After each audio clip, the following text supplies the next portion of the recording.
Hey everyone, what's up? Right, I am gonna do my predictions for the Joshua and Wallin fight that is coming up in 2 days' time, and I'm also going to talk about and try to predict the undercard fights because I'll be honest with you, there's some intriguing fights. I mean, my actual predictions is the Makhmudov Caballero fight is actually not a bad fight, to be honest with you. I think Caballero is a live underdog, but I think Makhmudov will probably end up stopping him. Frank Sanchez, Junior Farr. I've got Frank Sanchez winning this. Uh, it's either going to be a TKO or decision. Personally, Frank Sanchez I rate highly, possibly slightly avoided. The worst fight of the night is Philip Hrgovic versus Mark Demori. I mean, Hrgovic, he might be struggling to find fights at the minute, but he needs to up his game severely at the minute.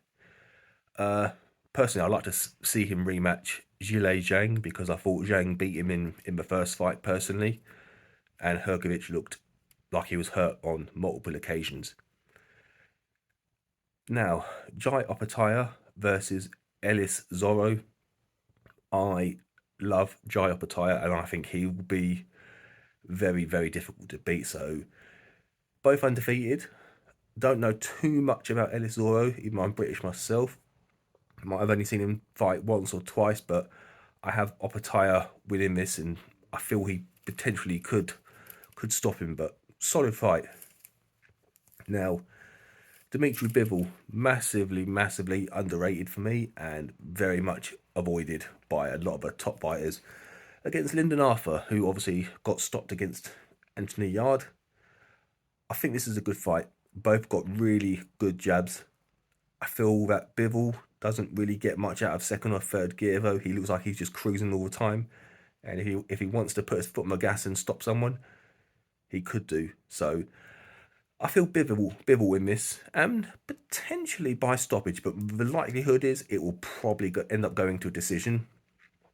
Now, Daniel Dubois versus Jarrell Big Baby Miller.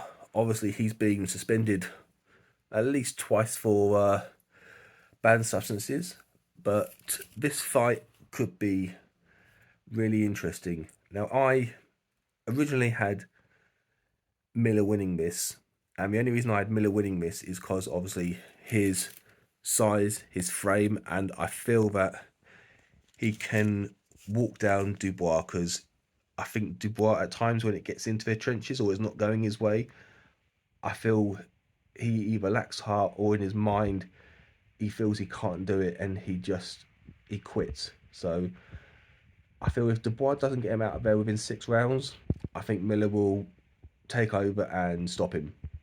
So, it's a 50-50, but after six Miller, before the end of round six, Dubois. So we'll see how that goes. Could be interesting. My favourite fight I think could be Wilder Parker. I mean, the only good thing is Andy Lee, great trainer. Got a lot of time for Andy Lee, proper Irish lad, good trainer.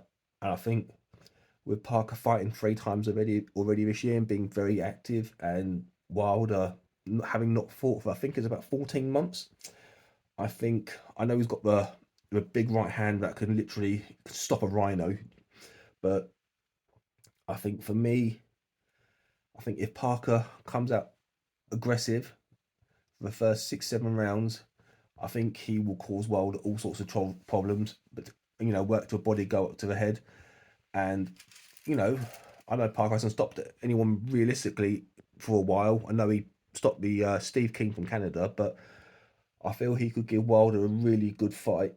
And I want Parker to win, but I just feel Wilder with that right hand could stop him. But I'm going for a slight upset here. I'm going for a Parker win. So I might be out of my mind, but that's fine.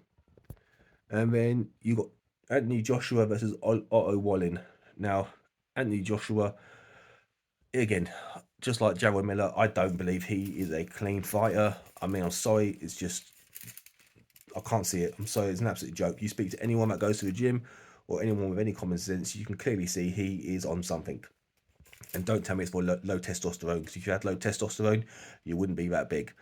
Anyone knows that. But yeah, Joshua versus Wallin, love this fight. I think I don't like Anthony Joshua. I think he's overrated, personally. He's been marketed perfectly by Eddie Hearn, who I also don't like. But I feel against Otto Wallin, being a southpaw and not a huge puncher, Joshua could come out and potentially win this fight. But I would like to see him get outboxed and outworked by Otto Wallin. That would be my ideal situation. The problem is, though, I feel Joshua and Wilder may both win regardless of the outcomes of this fight, because they are potentially fighting in March. So regardless if they both win or both lose, they're still going to make a ton of money. So yeah, this could be a really good fight. So I'm looking forward to this very much. And the other thing I would definitely say as well is 3 days after this fight, we've got the Inoue versus Tapales fight, and I have to say, Inoue is personally my favourite boxer, and he's my pound for pound joint number one with Terence Crawford. And I see Inoue stopping Tapales within 8 or 9 rounds, to be honest with you, because he is that good and that destructive. Anyway, leave your comments and give me your thoughts on what you think the results will be. And yeah, no, look forward to hearing what you got to say.